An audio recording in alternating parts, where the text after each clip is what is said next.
How would you describe that? Like, is that what telepathy is for you? Or how would you describe that, like, thinking, communicating space with those things? Hmm, great question. For me, it's different than telepathy.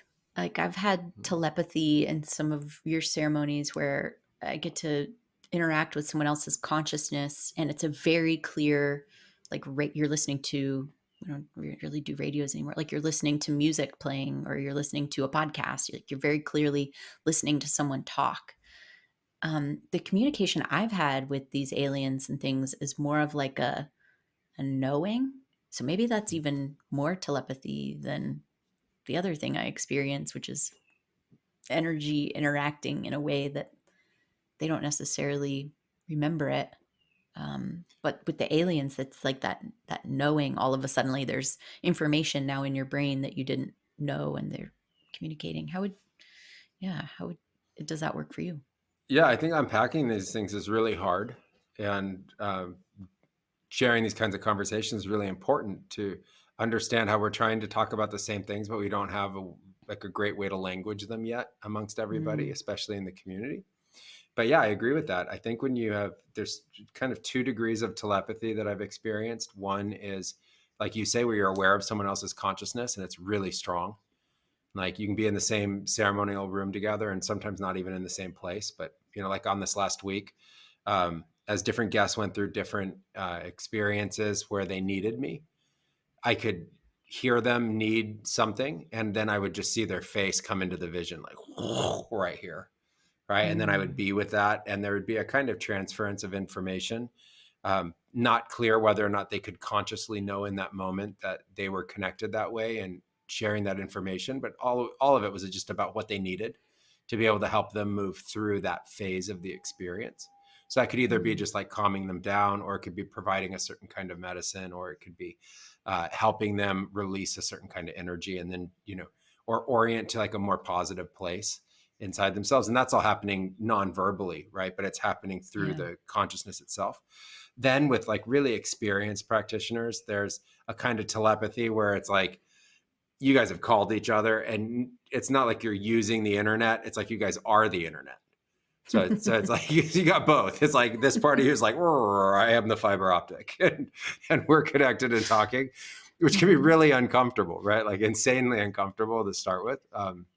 And then there's like a direct conversation like we're having where you could shut the conversation off and come back to it the next day and both remember what you were talking about, right? So it's like directly linear, directly conversive, sometimes in language and sometimes in that shared thought space, which then leads us to like this idea of communicating with what people call spirits, beings, entities, or aliens. So I think all of those are maybe like within the same umbrella of these light shaped creature things that are animated and conversive, and like the praying mantises as described.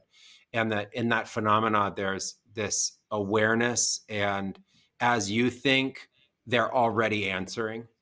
Like as like the Mm, speed of communication is so overlapped, it's so fast. It's not like speak, pause, receive, understand, like all this like linear progression. It's just happening almost at the same time. And yeah, and it doesn't seem to come through a spoken language, like a syllabic spoken language. It seems to be at thought itself.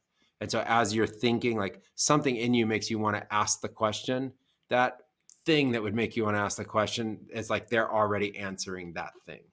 And it comes right into the brain itself. And it's sort of like aha moments and realizations the whole time. It's like, oh, you're nice. Like I want to ask, like, are you nice? And it's like, oh, you're nice. And then it's like I want to ask, like, can you help somebody? And they're like, oh, well, that's how you help somebody. And it's like, can you, can you teach something? And it's like, oh, you're already teaching something. like it's like as you would come up with those questions, it's like it's already happening. And that, yeah, it's a really interesting form of communication. It's obviously a significantly altered state from like normal conversation, but yeah, just very direct. I've always appreciated how direct the communication is. There's really like no ambiguity about it. People would ask me mm, all the time, like, how do you know they're safe? How do you know they're good? How do you know they're like positive things? And I want to say like the energy doesn't lie. Like the vibe that you get is so honest. It's so clear. Like if it is a negative thing, it's like really negative. And if it's a positive thing, it's really positive. And so that's always been very helpful in discerning the communication.